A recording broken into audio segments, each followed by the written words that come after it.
लेकिन उस समय तो कार्रवाई करने की हैसियत ही किसी में नहीं थी। ये स्थिति थी। तो उस समय तो उनका जलवा भाई बरकरार था।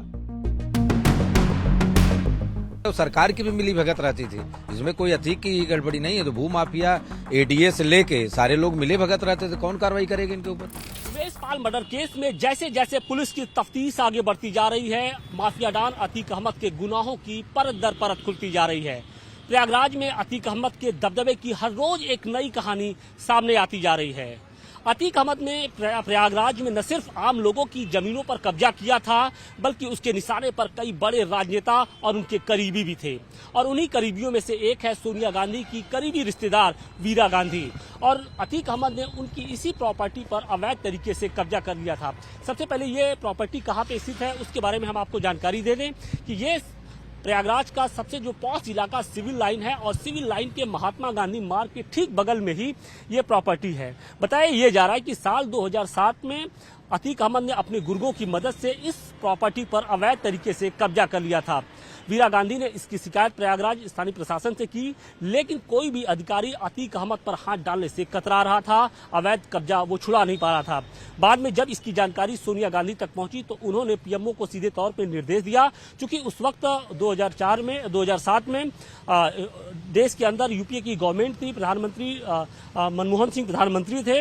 लिहाजा पीएमओ के दखल के बाद जो स्थानीय जो प्रशासन है वो हरकत में आया, और उसके बाद अतीक अहमद के जो गुर्गे हैं उन्होंने अपना जो कब्जा था वापस लिया।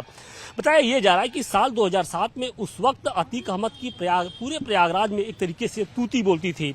उसके जो गुर्गे हैं किसी भी जो प्रॉपर्टी होती है वहां एक तरीके से हाथ रख देते थे और वहां पर कब्जा कर लेते थे। और बड़ी बात यह है कि स्थानीय प्रशासन उसे छुड़ाने की हिम्मत नहीं कर पाता था, और शायद यही कारण है कि धीरे धीरे अतीक का जो रुतबा है वो बढ़ता गया, और लगभग प्रयागराज के बहुत सारी ऐसी प्रॉपर्टी थी जहां पर अवैध तरीके से उसने कब्जा कर लिया था, और धीरे धीरे वो एक तरीके से यूपी में लैंड माफिया के तौर पे स्थापित हो गया था।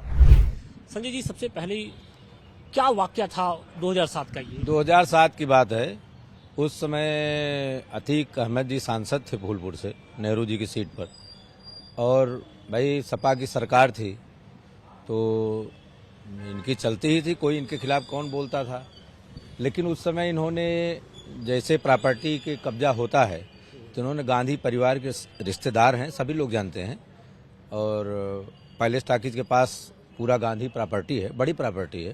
तो इन्होंने गांधी प्रॉपर्टी को कब्जा करने की कोशिश किया था, जिसमें इन्होंने ताला बंद कर दिया था। उनके अब तो अलग अलग हो गए हैं, रुस्तम गांधी और नूरा गांधी, ये दो लोग थे।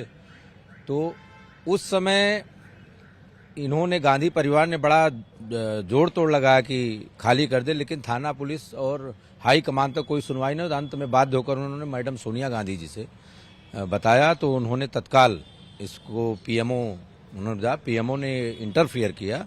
और उस समय डॉक्टर रीता बहुगुणा जोशी जी हमारी कांग्रेस की नेता थी, और उन्होंने मीडिएटरशिप करके इस प्रॉपर्टी को तत्काल अतीक अहमद से बात किया, और उन्होंने ताला चाबी फिर दिया, ताला बंद कर दिया था बाकायदे। मतलब इस तरीके का खौफ था कि मतलब आम इंसान तो छोड़िए, जो बड़े बड़े राजनेता हैं उनके भी रिश्तेदारों की जमीन को वो कब्जा कर लेता था, और पुलिस मूक दर्शक बनी रहती थी। खौफ की बात नहीं है, लोग जैसे प्रॉपर्टी जो लेते हैं, जब सांसद है तो कौन बोलेगा, कानून अपना काम करे। अब सांसद के नाते तो भाई अतीक से उस समय टकराने की हैसियत किसी की नहीं थी, चाहे सरकारी हो। जब डायरेक्ट सरकार ही वही है, आप याद करिए, तो फिर कौन बोलेगा। तो अतीक अहमद की उस समय बादशाहत जबरदस्त थी, और उन्होंने किया था, लेकिन गांधी परिवार की चाबी उन्होंने वापस किया सहूलियत के साथ। समाजवादी पार्टी की सरकार थी, अतीक अहमद पर हाथ डालने से क्या पुलिस वाले भी कतराते थे, क्या डरते थे? हाँ, बिल्कुल बिल्कुल बिल्कुल। अतीक अहमद क्या हो तो समाजवादी लोगों पर ही हाथ डालने से कतराते थे। तो यहाँ के आईजी पहले मुलायम सिंह की तस्वीर लेके बैठते थे, आप भूल गए। तो अतीक अहमद तो सांसद थे भाई, फूलपुर के सांसद थे, और उनका चल भी रही थी उस समय जबरदस्त। तो उस समय चलने का क्या मतलब है, किसी की भी प्रॉपर्टी पे यूं हाथ रख दिया और उसकी हो गई? हाँ, क्या उसके क्या इसका ये मॉडस ऑपरेंडी हो गया था क्या? ये बड़े लोगों का, जिनका इस तरीके से माफिया जिनको कहा जाता है जमीन पे, तो प्रॉपर्टी वो लोग कब्जा करते ही थे, और कब्जा किए थे। तमाम प्रॉपर्टियां हैं, बाद में सरकारों ने उनको चिन्हित करके उस पर कार्रवाई किया, लेकिन उस समय तो कार्रवाई करने की हैसियत ही किसी में नहीं थी। ये स्थिति थी। तो उस समय तो उनका जलवा भाई बरकरार था। तो क्या अतीक अहमद को ये मालूम नहीं था कि ये सोनिया गांधी की करीबी सब रिश्तेदार कुछ है? मालूम था। उन्होंने जो एक प्रॉपर्टी राणा ज्वेलर्स के बगल में लिया था उसे ठीक सामने थी, तो उनका एक ही सूत्री कार्यक्रम था कि वही नहीं प्रॉपर्टी, उसके पहले तमाम प्रॉपर्टियां सिविल लाइंस में मैंने जो सुना है वो तो कब्जा किया था, और तमाम भी प्रॉपर्टियां हैं। अब सरकार चिन्हित करे और सरकार की भी मिली भगत रहती थी, इसमें कोई अतीक की गड़बड़ी नहीं है। तो भू माफिया एडीए से लेके सारे लोग मिले भगत रहते थे, कौन कार्रवाई करेगी इनके ऊपर? इतनी हैसियत थी? हाँ, बिल्कुल जबरदस्त थी उस समय, इसीलिए तो माफिया कहे गए, इसीलिए माफिया कहे गए, और कोई बात नहीं है। लेकिन आज तो अपनी जान की भीख मांग रहे हैं। भाई जैसी करनी वैसे भरनी। इनको एक तो अपना तो जो किए ही, अपने परिवार के बच्चों को भी शामिल कर दिए। मैंने देखा है माफिया कितना भी बड़ा हो अपने बच्चों को तो कम से कम इन्वॉल्व नहीं करता है, पढ़ाता है लिखाता है। राजा भैया भी हैं, तमाम लोग हैं, बहुत सारे लोग हैं, लेकिन अब विनाश काले विपरीत बुद्धि, तो इसको कोई नहीं समझा जाए। एक वाकया और है कि इलाहाबाद में ही जो 3 लोग थे उनके घरों पर उसने बुलडोजर चलवा दिए थे। कब्रिस्तान के पास कोई ऐसा कोई मकान बनाया था, उसके घरों पर बुलडोजर चलवा दिया था। देखिए वो तो आप चौक में एरिया में जाएंगे जो सुना जाता है, बहुत सारी प्रॉपर्टियों पर अतीक का खुला ताला लगता था।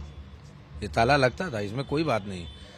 कई परिवार ऐसे थे यहाँ पे, लेकिन इनका जब किसी की हैसियत बढ़ती है, सांसद हो जाता है, सांसद से बड़ा कोई पंचायत तो है नहीं, सांसद हो जाने के बाद इस तरीके से इन्होंने हरकत किया, उसी का परिणाम है जो आज भुगत रहे हैं।